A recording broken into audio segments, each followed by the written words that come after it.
back, we review the updated version of Shaft, starring Samuel L. Jackson. After 8 on Today, up close and personal with pop queen Madonna. That's in our next hour. Movie-wise, lots of business at the box. Good to see Madonna, who I had the pleasure of talking to in Los Angeles last Friday, and quite a journey it was. Across the Pacific for 15 minutes with a woman who hasn't spent a year out of the charts or a week out of the headlines since she burst onto the unsuspecting public a decade and a half ago. So what was she like? Well, she's tiny, she's very relaxed, she's fiercely intelligent, and always a quality you appreciate from an interview subject. She was very on time. 4 p.m. exactly, she walked into the room, and as you'll see over the next couple of days, she talks happily and candidly about her life, her love, her kids, and of course, her music. She was the little girl from Detroit who wanted to be a nun. Then the rebellious teenager with dreams of dancing and acting in New York City. Hi, Madonna. I'm from Detroit, and I'm 21. 2 years of hard slog and auditions proved the dancer could sing, and the singer could act a little too. So where were you last night? You're supposed to meet me at 7 o'clock. I waited 45 minutes in the library. But it was her unique fashion sense that captured attention and won her a legion of fans from her very first TV appearance. Everybody said the word. We're gonna have a celebration. It was the bangles, the beads, the bras, the fluoro socks that launched the first female pop icon to the MTV generation.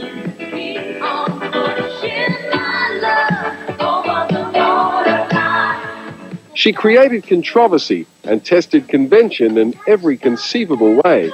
She invented new catchphrases like boy toy, material girl, and wannabe, and revisited the glamour of Hollywood to help sell her songs.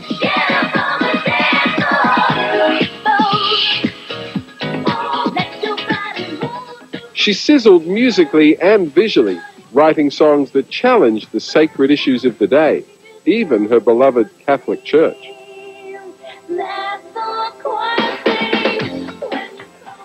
Whilst her musical journey has rarely faltered, Madonna's movie career has been more of a roller coaster. Rebecca, I'll have you out as fast as I can. Not afford one. One will be appointed to you by the state. Right. Don't cry for me, Argentina. The truth is, I never left you. But above all, her acute business sense, her originality, and her chameleon-like quality have made Madonna into an industry, one of the Forbes richest women in show business. And where plenty of others have fallen by the wayside, her longevity has silenced the skeptics, the result of her artistic and personal conviction, never more evident than her latest musical foray, The X Million Copies, since its release last month, adding to her already awesome album sales of over 130 million. Time. You're very welcome. Congratulations on this new album. I mean, once again, you've pulled off the amazing double. You've made a record which has kept your fans blissfully happy, and yet you've pushed the envelope. How hard is it to find that balance? Well, I don't think I'm really conscious of that when I'm making the record. I just like to keep working with people who are different, who have different sounds. I want to challenge myself in the studio. I don't want to repeat myself. And hopefully, in the process, I also make a record that people want to hear. It's not really that conscious. I think it's just trying to do different things every time. But you consciously decide you want to do something different? Yeah, I mean, for instance, I loved working with William Orbit on my last album. I thought he was fantastic, and I was really happy with how it turned out. But when I started working with him again, I thought, this is great, but I want to do something different. So I kind of put my feelers out there for somebody new to work with. Where languages were different, the music said it all. He doesn't speak a lot of English, apparently, and I don't know how your French is, but is music the international kind of language? It transcends? Mais je parle bien français. No, je parle français très bien. Oui. C'est moi aussi. No, you know what, I don't actually speak French very well, and he doesn't speak English very well, but at first, we had his manager come in the studio, and there was a translation thing going on. which made everything take twice as long. And eventually he learned to speak a little bit more English, and I learned to speak a little bit more French, and then we got to get rid of the manager. No offense to the manager. He's a lovely man.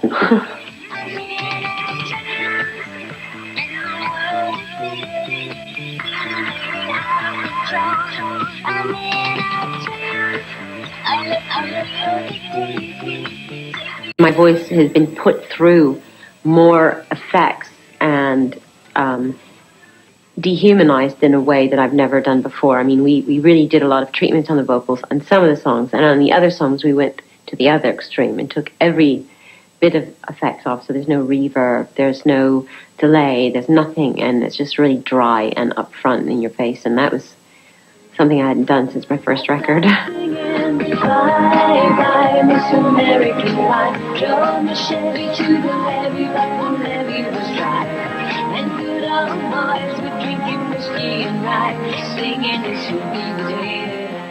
What do you think of the state of the music industry at the moment?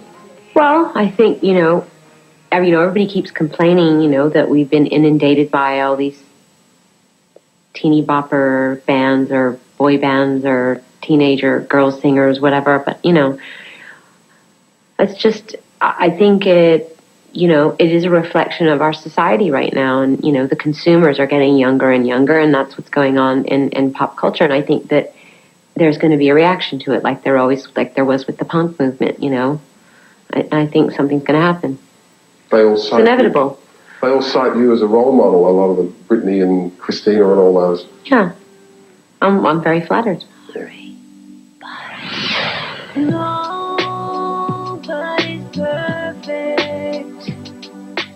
There's no denying the influence this artist has had on the current crop of pop stars and many others over the last 15 years. But as much as they may try to imitate or emulate, no one has come close to toppling Madonna from the hallowed place she holds in the hearts of her millions of fans. What's the secret of your success?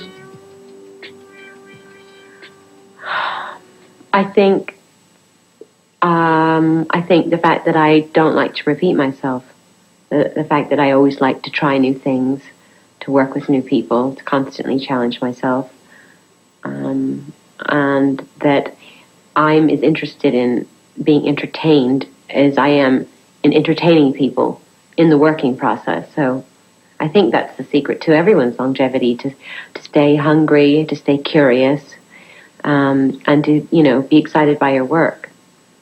Yeah, but not everyone achieves that, apart from you two. Well, that's because they dropped the ball. I mean, you can't, it requires work. You have to pay attention. You have to live in the world, I don't know. I think that a lot of people get comfortable when somebody has a formula. When they're successful, they go, okay, this is my formula, and they want to keep repeating that formula because they want to ensure success for themselves. But that's actually the death of an artist. You have to, for a creative person, you have to constantly change and grow. So. It's very rare that the biggest recording artists in the world are the ones who are being the most creative. When a lot of the new artists are just settling for kind of bland city.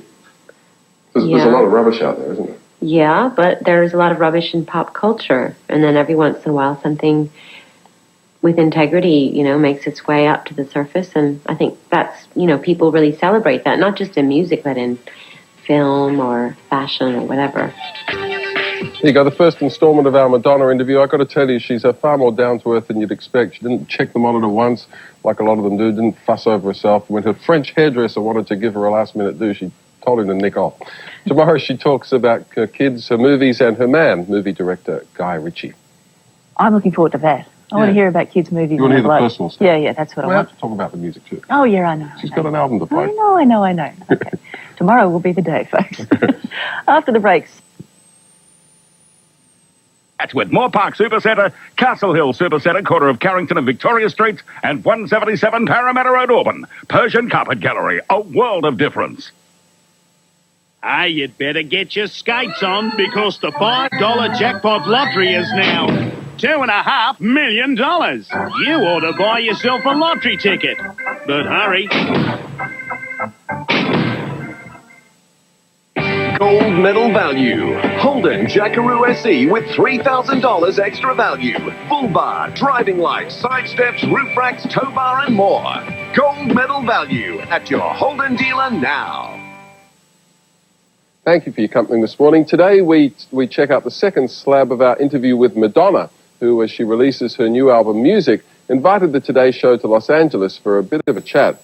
And while yesterday we focused on her music, today Madonna talks about the man in her life who put that ring on her finger, her daughter Lourdes and her new baby son Rocco, and what is, by any and all standards, a remarkable life. If you could have your career over again, do you think there's much you'd do differently? I don't know. Probably, but I don't know. I think I'm proud of everything I've done, even the mistakes I've made, even the things I think I should have done differently or I shouldn't have done at all, and it all adds up to who I am now, and I'm happy with who I am now. That little coffee table book you did, the sex book, you're going to be happy for the kids to stumble over that one day? Why not? I don't know. You're happy for them to see their mum naked? Well, and saying some of the stuff you said. I'm perfectly happy for them to see everything I've done. I'm not ashamed of anything. And, you know, I did that. That book was representative of a certain period of my life when I felt incredibly enraged about a certain puritanical point of view that I thought that America has towards sex. And it was also done with a lot of irony. And I don't think people really got the irony of it. Yeah, I don't care if they see it, and I'm happy to explain what my intentions were. How's little Rocco? Great? He's gorgeous.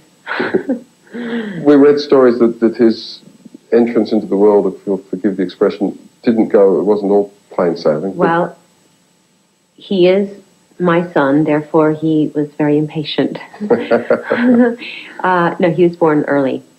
And, everybody was a little bit freaked out in the beginning because, everyone says that you want the baby to stay inside as long as possible, but he was fine. I don't think there's any such thing as a normal birth. Yeah, it's always a bit hairy for everybody. Yeah. And my daughter stayed in, she was way overdue, and my son came really early. That probably has something to do with their personalities, I'm not sure. Already I know that my son's really impatient. He has a terrible temper. How old is he? 2 months. He's 2.5 months. And he's already impatient. Yeah. Yeah, but all kids are impatient. When they get hungry, they want it now. No, he's different than my daughter. He's got a terrible temper. Serious. What are you going to do about that? I'm going to put him in a cage. As you would. How does little Lourdes get on with she loves him. Rocco? Yeah, she's a great big sister. Yeah. She's had an incredible life. She is going to have an incredible life. I hope so. Not too spoiled, I hope. Is that a hard balance to find? I mean, to give her the benefit of all the wonderful things that you can offer her, and also to keep her real if you don't know. Absolutely. You want to be careful. I want to give her things that I never had. I want her to have, she speaks French and she takes piano lessons and she does all sorts of things that I wish I had when I was little. But on the other hand, I think, oh God, I don't want to give her too much because I want her to be creative and imaginative and resourceful. So it's a fine line. And you wanted to also fight for the stuff that she really wants. Absolutely. Mm-hmm. Yeah. She gets along with Guy? Very well. The guy in question is, of course, British filmmaker Guy Ritchie, who made that edgy cult hit Lock, Stock and Two Smoking Barrels. He's Madonna's partner of 2 years and father to her new baby boy, Rocco. He's tipped to become husband number 2 before the year's out. I noticed that ring there. Is that How could you not? It's sparkly. Is that the one? Yeah, this is the one. Front page of the Sun, come on. And is he the one? Yes. That must be nice to be able to finally say that. Yes, it is. Be English, living in England, you're spending a lot of time Half and half, yeah. We go back and forth a lot. Do they really call you Madge over there? They do in the newspapers. I don't know why. I don't know where they got that horrible name from. Guy never called me that, and none of my friends call me that. It's just what the newspapers call me. It's a nickname thing. I guess in Australia you'd be Maddie or Ugh, gross. Sorry about that. A new baby son, a daughter growing up. You've got an album to promote. Guy's got a movie that he's promoting. How do you fit it all in? It's really hard. It's really hard. I have, to have children and a relationship and 2 careers, really, and to run my record company and to try and have a social life. And it's hard. It's a challenge. I have to be incredibly organized, and, something always ends up suffering. Like, I haven't seen any of my friends for a month. So, but, you have to make sacrifices. And as far as the immediate future goes, I'm just promoting my album, and he's promoting his movie, and we're looking for a house to buy in England, and who knows what we'll do next year. Maybe I'll do a movie, maybe I'll go on tour, maybe I'll do both. I have something to tell you. Is it big book? Not yet. Are there movie scripts? They must be piling up outside your front door. They are piling up, but they're all what sort of shite. what sort of scripts are they offering you? I mean, I'm sure you get a lot of... There's a lot of good. There's a lot of good stuff, but a lot of it is not right for me, or I'm not sure about the director. Yeah. What do you mainly get off, the femme fatale, or I suppose you get into the young mum roles now, eh? Both, yeah. The naughty girl, or the mother of naughty girls, or... Now I am a worker, I've suffered the way that you do. Visa aside, I mean, your move, and desperately seeking aside, your movies haven't been the successes I'm sure you would have wanted them to be. Dick Tracy did really good at the box office. Yeah. A League of Their Own. Okay. Truth or Dare. I'm so desperate. For what, honey? For some fun. I make mistakes. I have plenty of failures, but that's part of life.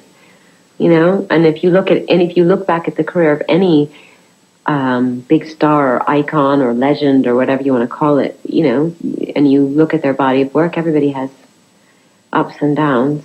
Australia, does that figure on the agenda in the immediate future? Australia. Did I say that? Australia. I didn't say that. No, but that's how whenever I hear an Australian speak, that's what resonates in my head. Okay. Australia. Yeah. Did you watch the games on Australia? I did. I watched the gymnastics, which were amazing, and swimming, and track. Those are the good ones. They're all pretty good. We'd love to see you down there again soon. Next time you're planning that world tour, don't leave us off. I absolutely won't. And congratulations again on the album. Okay. Thank you. With the family and all that. Thank you. Thank you. Isn't she? Madonna, whose new album, Music, is out now. It debuted at #1 in 26 countries, including America and the UK, where it was the fastest-selling album in her career. It's top 10 here in Australia. And the great news is that Madonna's doing a couple of small shows around the world, starting in New York next weekend. Let's just hope she gets a taste for it and decides to go on another world tour. And I must just say thanks to our friends at Warner Music, Sean James, Bo Martin, Marina, and all the team for their help with that interview. But there we go. Thank you very much. It's good. We like Madonna. Well, we love like Madonna. Madonna. She's a great talent. What's not to like? Wednesday. Julia is spending